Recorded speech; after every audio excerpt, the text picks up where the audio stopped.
आप जो एक महान यज्ञ करने जा रहे हैं, उसे एक महान उत्सव का रंग दे दीजिए। अपने आसपास के राजाओं को भी न्योता भेजिए और अपने राज्य के वीर योद्धाओं को भी वहां पर बुलाइए, ताकि वो अपनी अपनी वीरता का प्रदर्शन कर सकें। और इसी बहाने कृष्ण को भी वहां पर बुलाइए कि गोकुल में कालिया नाग को हराकर और गोवर्धन पर्वत उठाकर जो उसने बड़ी बड़ी वीरता के प्रदर्शन किए हैं, उसी के लिए उसे इस राज्योत्सव में सारी प्रजा के सामने सम्मानित किया जाएगा। क्या चाल है, क्या चाल है। बस एक बार वो हमारे इस जाल में स्वयं आ जाए तो उत्सव के द्वार पर खड़ा हुआ आपका हाथी कवलिया पीड़ उसे कुचल देगा, अथवा हम उसे अखाड़े में मल्ल युद्ध के लिए चुनौती देंगे और मल्ल युद्ध में हमारे पहलवान उसके शरीर के खंड खंड कर देंगे। ये हुई चाल। एक बार वो स्वयं हमारे सामने आ जाए तो हमारी खड़ग का एक ही बार उसका शीश धड़ से अलग कर देगा।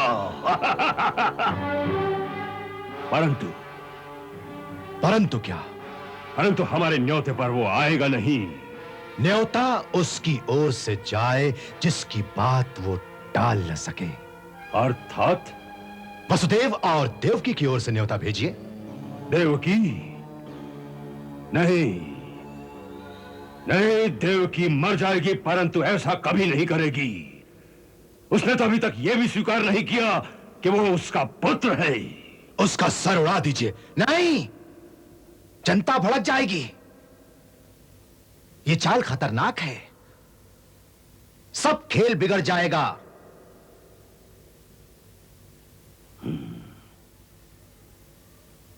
मेरे विचार में तो केवल एक पुरुष है जो यह कार्य सिद्ध कर सकता है। कौन? अक्रूर। अक्रूर? हां महाराज, वो यादव कुल का एक शक्तिशाली सरदार है और वो उन सब में समझदार है और सब उसकी बात मानते हैं। यदि उसे भेद नीति के द्वारा कोई बड़ा प्रलोभन देकर तोड़ा जा सके तो यह कार्य बड़ी सहजता से हो सकता है। जरूर यह संभव है। हाँ, वो सच्चा राजभक्त है। तुम्हें याद नहीं, उसी ने भरे दरबार में हमारे सामने तलवार खड़ी कर दी थी और वो महाराज शूरसेन को ही अपना स्वामी मानता है और अपने स्वामी से वो कभी भी द्रोह नहीं करेगा, चाहे उसे कितना ही प्रलोभन दिया जाए। महाराज, लोभ तो हर प्राणी में होता है, अंतर केवल मात्रा का है। उसे ऐसा प्रलोभन दिया जाए जिसे वो इनकार ही न कर सके। उसे हमारे अधीन राज्यों में से किसी एक देश का राज्य दे दीजिए।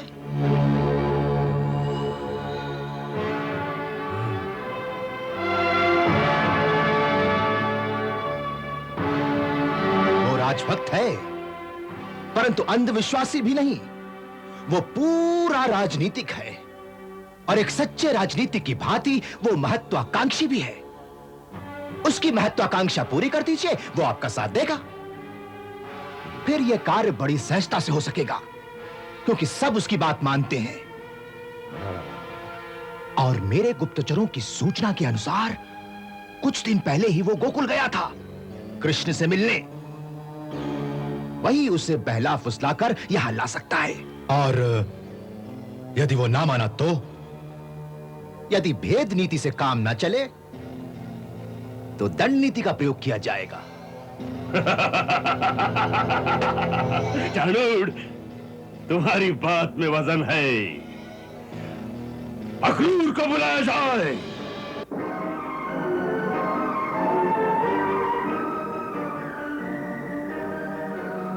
महाराज ने मुझे बुलवाया है? हां अक्रूर जी। क्यों, यह तो महाराज ही जाने।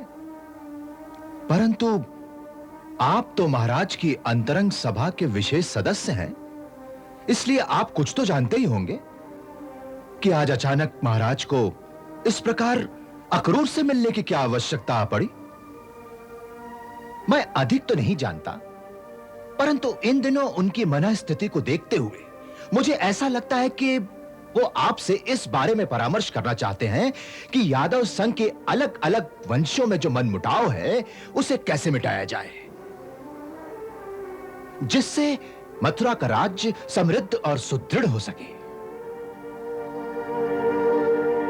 यह तो बड़ी अच्छी बात है यदि वो सचमुच ऐसा सोचने लगे हैं।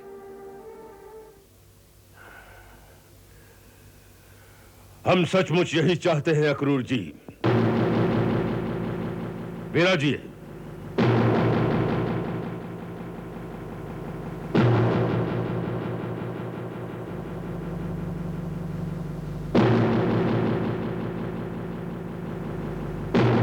विराजिए। अक्रूर जी, हम मथुरा को सारे भरत खंड की राजधानी बनाने का सपना देख रहे हैं, और यह तभी पूरा होगा जब हम सब एकजुट होकर अपनी शक्ति का प्रदर्शन करें।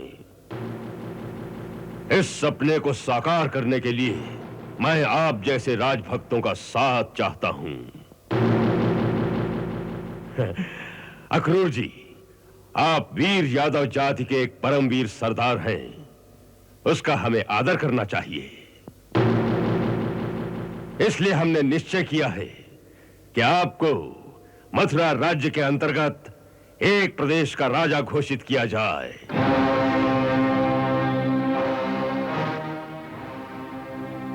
और यह घोषणा अगले महीने मथुरा में होने वाले महान उत्सव में हम स्वयं करेंगे। उत्सव? हां, हमने विद्वान आचार्य जी के कहने पर एक महान माहेश्वर यज्ञ करने का निश्चय किया है, जिसमें उस दिव्य धनुष की पूजा होगी जो स्वयं परशुराम ने हमारे पूर्वजों को प्रदान किया था। उस उत्सव में देश विदेश के राजाओं को निमंत्रित किया जाएगा और उन सब के सामने हम आपको उस प्रदेश का राजा घोषित करेंगे। हमारा तो यह भी विचार है कि उसी शुभ अवसर पर सारी प्रजा के सामने आपका राज तिलक किया जाए, जिससे दूसरे यादव सरदारों का उत्साह भी बढ़े और जो लोग किसी भी कारणवश हमसे और मथुरा से दूर चले गए हैं वो वापस लौट आए और हम सबकी सामूहिक शक्ति एक होकर राज्य की उन्नति और वृद्धि के काम आए। वाह वाह महाराज वाह! आज आपके मुखारविंद से देश हित की ऐसी योजनाएं सुनकर मेरा हृदय तो उत्साह से भर गया है। महाराज, यदि इस महान लक्ष्य की ओर हम सब मिलकर कदम बढ़ाएं तो निश्चय ही मथुरा का साम्राज्य भरतखंड का सबसे महान और सबसे शक्तिशाली राज्य बन सकता है। अवश्य अवश्य बन सकता है। हमें बहुत प्रसन्नता हुई कि आप हमारी योजना से पूरी तरह सहमत हैं। पूरी तरह से सहमत हूं महाराज, पूरी तरह से। मुझे पूरा विश्वास है जब दूसरे यादव सरदारों को मैं आपके इन विचारों से अवगत कराऊंगा तो वो भी तत्काल इससे सहमत होकर एक झंडे तले एकत्रित हो जाएंगे। हाँ। परंतु महाराज, आपको इन योजनाओं में थोड़ा सा संशोधन करना पड़ेगा। कहिए। ये जो आपने मुझे एक प्रदेश का राजा घोषित करने की बात कही है ये उचित नहीं है महाराज। क्यों? मैं इस सम्मान के योग्य नहीं हूं।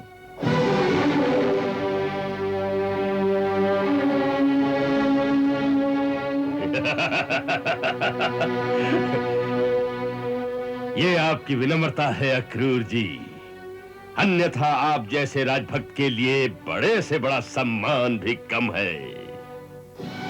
महाराज, आप मुझे राजभक्त कहते हैं तो राजभक्त की व्याख्या भी जानते होंगे कि एक सच्चा राजभक्त उसी को कहते हैं जो अपने जीवन में केवल एक देश और केवल एक राजा का वफादार रहे। और जहां तक मेरा संबंध है, मेरे जीवन में मेरे राजा तो एक ही हैं, महाराज शूरसेन, और जीवन भर वही मेरे स्वामी रहेंगे। एक सच्चे सेवक की तरह मेरा यही धर्म है कि मैं हमेशा उन्हीं की आज्ञा का पालन करूं। यदि वो आपसे समझौता कर ले और मुझे आपकी सेवा की आज्ञा दें, तो मैं अवश्य आपकी सेवा करूंगा, परंतु उसमें भी एक शर्त है। मैं ऐसा कोई कार्य नहीं करूंगा जिससे हमारे स्वामी के हित की हानि हो, क्योंकि भले ही मैं आपकी सेवा में रहूं, पर मेरे लिए मेरे स्वामी तो सदा वही रहेंगे। सो मेरे लिए अपना राज तिलक कराना किसी प्रकार से उचित नहीं हो सकता। उसके लिए आपको महाराज शूरसेन से बात करनी होगी। वाह, सुंदर, बहुत सुंदर बात कही आपने अक्रूर जी, बहुत सुंदर।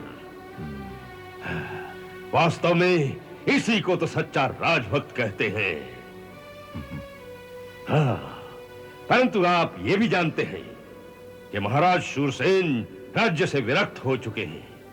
उन्होंने अपने महल को एक मंदिर बना रखा है और स्वयं एक सन्यासी की भांति रहते हैं, जिन्हें अपने पूजा पाठ से ही समय नहीं मिलता।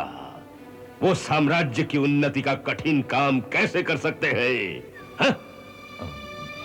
उसके लिए तो किसी आप जैसे कर्मठ और वीर योद्धा की आवश्यकता है। यदि महाराज शूरसेन भक्ति मार्ग में खो गए हैं, तो उनकी जगह उनके पुत्र कुमार वसुदेव, वो हमारे स्वामी हैं। वो वीर भी हैं और कर्मठ भी। वो धर्म, कर्तव्य और राजनीति को पूरी तरह से समझते हैं। जिस मेल मिलाप की आप बात कर रहे हैं, उस मेल मिलाप की नीति का उन्होंने सदा से समर्थन किया है। आप उन्हीं की तरफ मित्रता का हाथ बढ़ाइए, इसी में सबका कल्याण है। अवश्य, अवश्य हम उनकी ओर मित्रता का हाथ बढ़ाएंगे। हमें स्वयं उनसे कोई शत्रुता नहीं, बल्कि हम उनके चरित्र की दृढ़ता का आदर भी करते हैं। परंतु क्या? परंतु उनके हमारे बीच एक कांटा है, जहरीला कांटा, जो हर घड़ी हर समय हमें चुभता रहता है। यदि कोई उस कांटे को जड़ से उखाड़ कर फेंक दे, तो हम उनसे केवल मित्रता ही नहीं, बल्कि उन्हें मथुरा का युवराज भी घोषित कर सकते हैं। अक्रूर जी, यदि आपको अपने स्वामी का हित सचमुच प्यारा है, तो ये काम आप भी कर सकते हैं। हाँ, बस उस कांटे को निकाल दीजिए। उसी क्षण आपके स्वामी के सारे दुख दूर हो जाएंगे। उन्हें कारागार से निकालकर युवराज के सिंहासन पर बिठाया जाएगा। अक्रूर जी, यदि आप उनको सचमुच अपना राजा मानते हैं, तो राजभक्ति दिखाने का ये सुनहरा अवसर हम आपको प्रदान करते हैं। इस सुनहरे अवसर का बहुत बहुत धन्यवाद महाराज।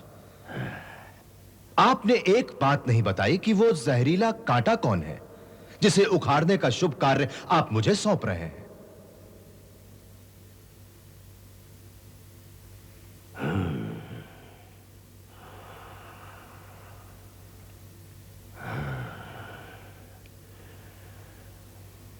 देवकी और वसुदेव का 8वां पुत्र कृष्ण।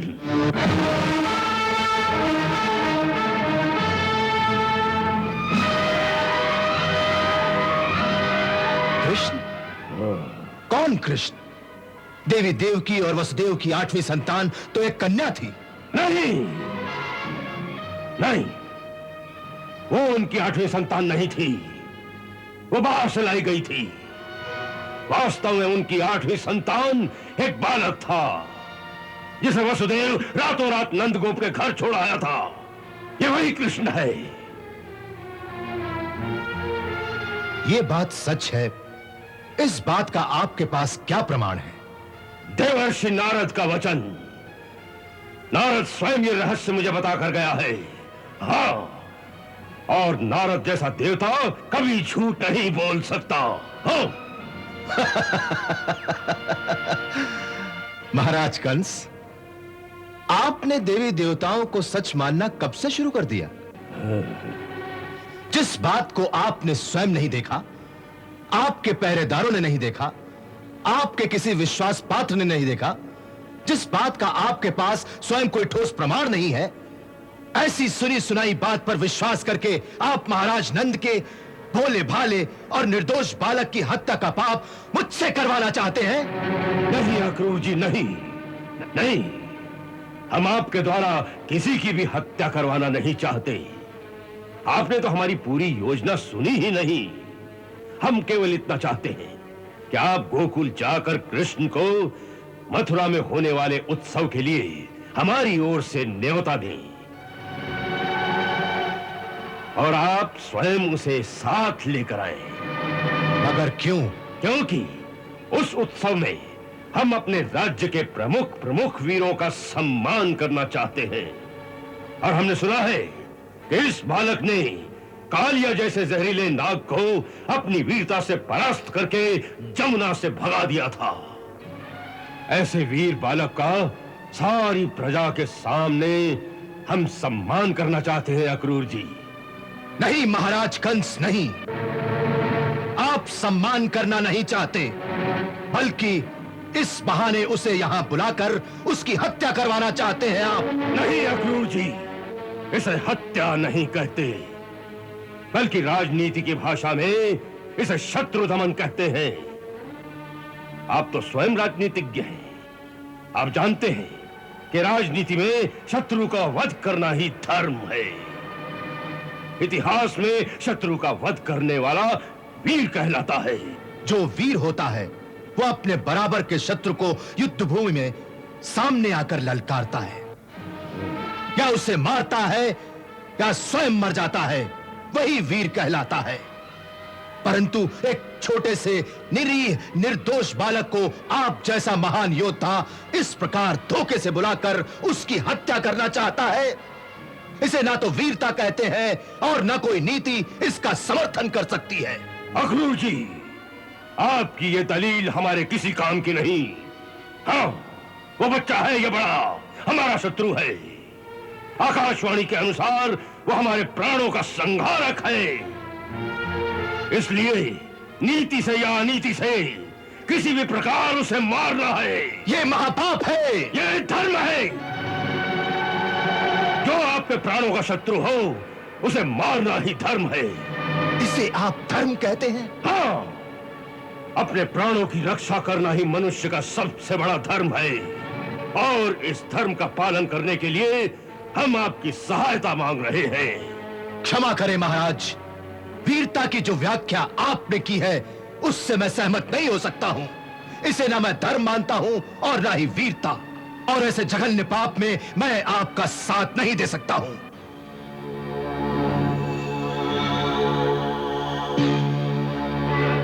आप मथुरा के महाराज की आज्ञा की अवहेलना कर रहे हैं। इसका परिणाम जानते हो? परिणाम का भय? महाराज कंस, जिस दिन किसी यदुवंशी के हाथ में उसका गुरु उसे तलवार देता है तो सिर्फ एक ही शर्त रखता है कि परिणाम के भय से जिस दिन वो अपने कर्तव्य का पालन करने से डर जाएगा तो ये तलवार नदी में फेंक देगा, क्योंकि ऐसे कायर मनुष्य को तलवार धारण करने का कोई अधिकार नहीं होता। और मैं ये तलवार फेंकना नहीं चाहता, क्योंकि मेरी वीरता और मेरा कर्म दोनों इस समय मुझे यही कहते हैं कि यदि वो बालक नंदगोप का ही पुत्र है तो उस निर्दोष की हत्या करना या करवाना महापाप है, और ये महापाप मैं करना नहीं चाहता। यदि आपकी बात ही सच है कि कृष्ण ही कुमार वसुदेव का 8वां पुत्र है तो मेरा कर्तव्य सीधा हो जाता है, क्योंकि कुमार वसुदेव ही मेरे स्वामी हैं और स्वामी के पुत्र की रक्षा करना मेरा धर्म है। मुझे आज्ञा दीजिए महाराज। प्रणाम।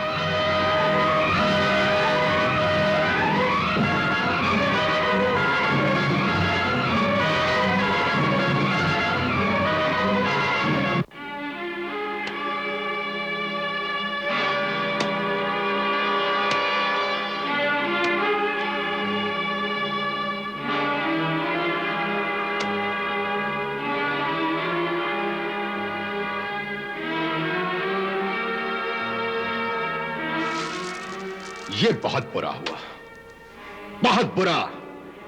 इस चाल के असफल होने का सबसे बुरा असर यह होगा कि अब हमारे शत्रु को हमारे न्योते का अर्थ समझ में आ जाएगा। और अब वो हमारे इस जाल में नहीं फंसेगा। सचमुच ये अच्छी स्थिति नहीं है। मेरे विचार में तो अब देर नहीं करनी चाहिए। इससे पहले कि अक्रूर शत्रुओं को इकट्ठा करे, हमारी सेना को गोकुल पर खुलकर आक्रमण कर देना चाहिए। चारों ओर से घेर कर सबको मार डालो, ताकि इस नरसंहार की सूचना लेकर भी कोई बाहर न जा सके। इतना बड़ा नरसंहार जनता से कैसे छुपाओगे? और अगर जन विद्रोह हो गया तो कितनी हानि होगी? मेरे विचार में अभी एक चाल और है। वो क्या? महाराज, जब मछली स्वयं जाल में ना फंसे तो उसे जबरदस्ती जाल में डालने के कई तरीके हैं। कौन से? आइए मेरे साथ महाराज, मैं बताता हूं।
मैं तुमसे एक प्रश्न पूछने आया हूं, जिसके उत्तर में यदि तुमने मुझसे झूठ बोला तो आज तुम दोनों के प्राण नहीं बचेंगे।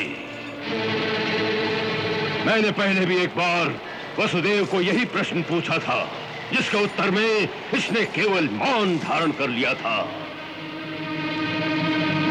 ये उसी मौन का परिणाम है कि तुम दोनों इतने वर्षों से इस कारागार में सड़ रहे हो। आज फिर तुम्हें एक अवसर देता हूं। यदि तुमने सच्चा उत्तर दिया तो तुम दोनों को कारागार से मुक्ति मिल जाएगी, परंतु आज न झूठ से काम चलेगा और न मौन से। वसुदेव, तुम अपने आप को सत्यवादी कहते हो, इसलिए ये सत्य पहले मैं तुम्हारे मुंह से सुनना चाहता हूं। आज भी मेरा वही प्रश्न है कि यह कृष्ण नाम का बालक जो गोकुल में नंद के घर पल रहा है, क्या यही देवकी की 8वीं संतान है? बड़े भैया, देवकी की 8 संतानें तो हुई ही नहीं। क्योंकि एक बार देवकी का गर्भपात हो गया था, इसलिए वो संतान तो हुई नहीं।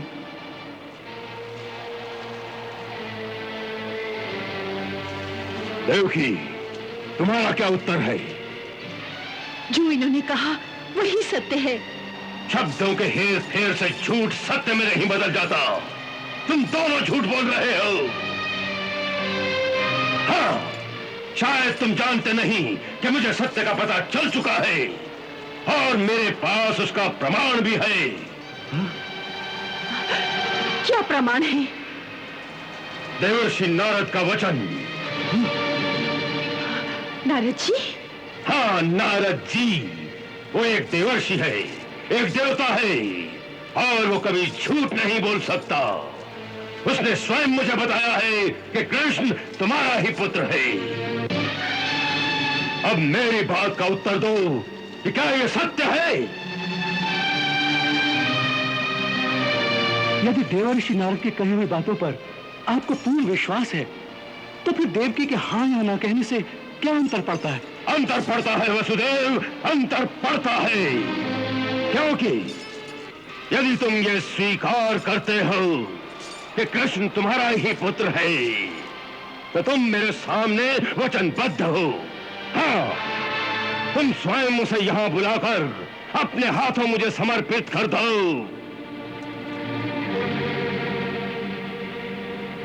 तुम्हें याद है आकाशवाणी के समय दिया हुआ वो वचन?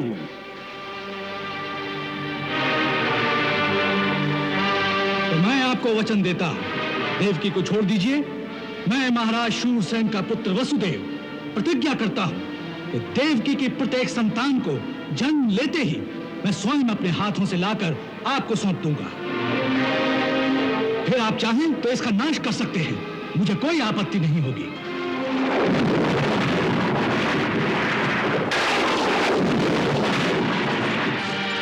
सत्यवादी वसुदेव, तुम झूठे हो। तुमने मेरे साथ छल किया है, मुझे धोखा दिया है।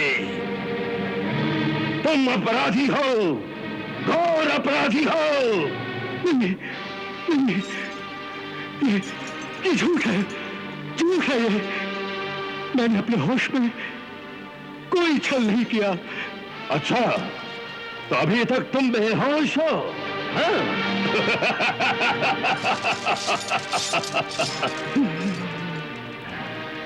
तुम्हें याद है उस दिन भी तुमने यही कहा था और मैंने कहा था कि जब तक तुम होश में नहीं आते, सच्चाई बताने को तैयार नहीं होते, तब तक तुम कारागार में रहोगे और मैं प्रतीक्षा करूंगा।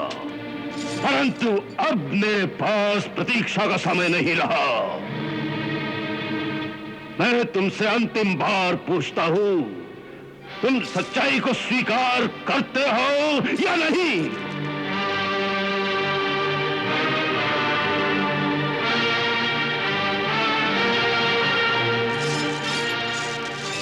वसुदेव, तुम्हें होश में लाने और सत्य स्वीकार कराने के लिए और भी उपाय है मेरे पास।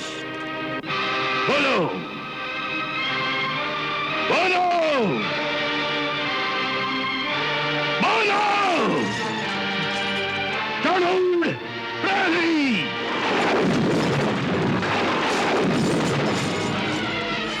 महाराज, वसुदेव को कारागार के अंधे कुएं में डाल दिया जाए और मेरे 10 गिनने के अंदर यदि देवकी कृष्ण को बुलाकर मेरे हवाले करना स्वीकार न करे तो वसुदेव को जहरीले सांपों से भरे उस अंधे कुएं में गिरा दिया जाए।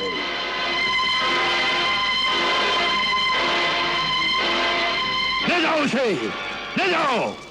जो आज्ञा महाराज।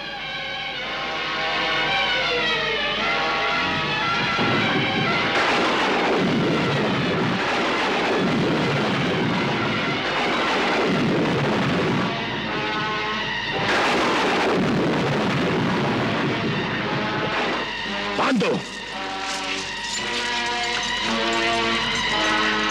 नहीं, नहीं, नहीं, दया करो। नहीं, इतना अत्याचार न करो। नहीं भैया, दया करो। नहीं, दया, छोड़ दो, छोड़ दो भैया। नहीं, दया करो भैया, इतना अत्याचार ना करो, इन्हें छोड़ दो भैया। तो सत्य बोलो, सत्य बोलो। नहीं भैया, नहीं, दया करो भैया। दया, दया। चलो, इसे घसीटते हुए ले चलो, जो आज्ञा।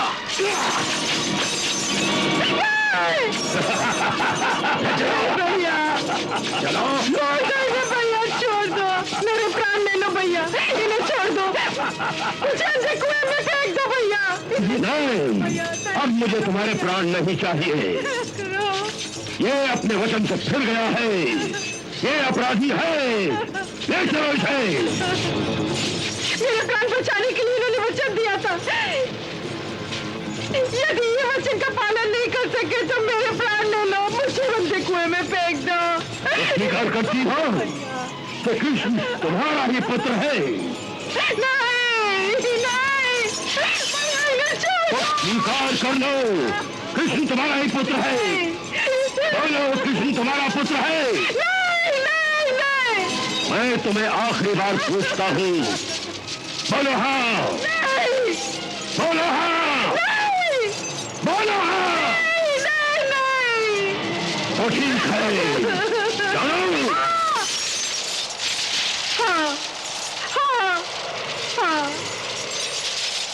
हाँ, हाँ, मैं स्वीकार करती हूँ, मैं सब स्वीकार करती हूँ, कृष्ण मेरा ही पुत्र है भैया।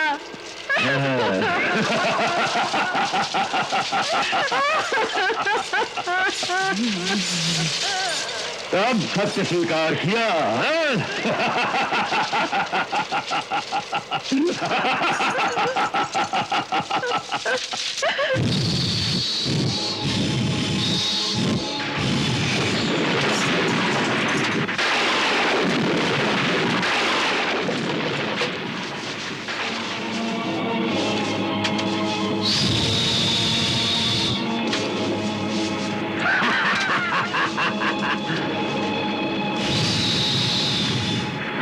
डाल दो इसे, डाल दो कुएं में।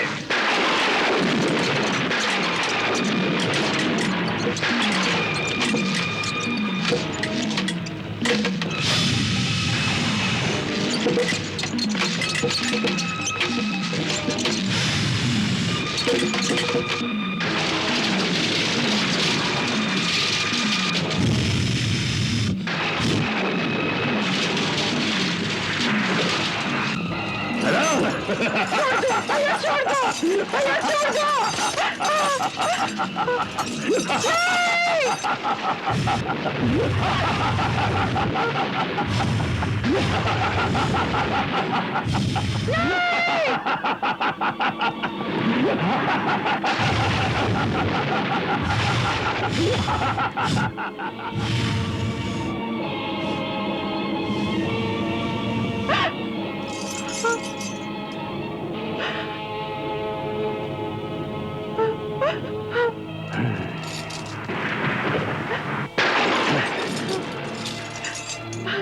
भैया नहीं, इतना अत्याचार मत करो, अब तो दया करो भैया। अब तो मैंने स्वीकार कर लिया है कि कृष्ण मेरा ही पुत्र है, यही तो तुम चाहते थे भैया, अब तो इन्हें छोड़ दो। नहीं, केवल इतना जानना ही काफी नहीं है। अब अपने पति के वचन के अनुसार उस कृष्ण को मथुरा बुलाकर स्वयं मुझे समर्पित कर दो। हाँ। नहीं भैया, एक माँ को अपने पुत्र की बलि देने को कह रहे हो? संसार की किसी माँ ने ऐसा महापाप नहीं किया होगा भैया। उसके बदले तुम मेरे प्राण ले लो भैया, मेरे प्राण ले लो भैया, मेरे प्राण ले लो। नहीं, उसके बदले यदि किसी के प्राण जाएंगे तो तुम्हारे पति की। हाँ, क्योंकि इसने वचन देकर भी मेरे साथ छल किया है। इसने चोरी से मेरे शत्रु को यहां से निकालकर रातों रात गोकुल में जाकर छुपा दिया था। इसलिए या तो अपने पति के वचन को पूरा करने के लिए आज ही अक्रूर को आज्ञा दे दो तो किसी भी बहाने से उस कृष्ण को बहला फुसला कर मथुरा ले आए, या अपने पति की बलि दे दो। अपने पति की बलि दे दो। अपने पति की बलि दे दो। अपने पति की बलि दे दो। अपने पति की बलि दे दो।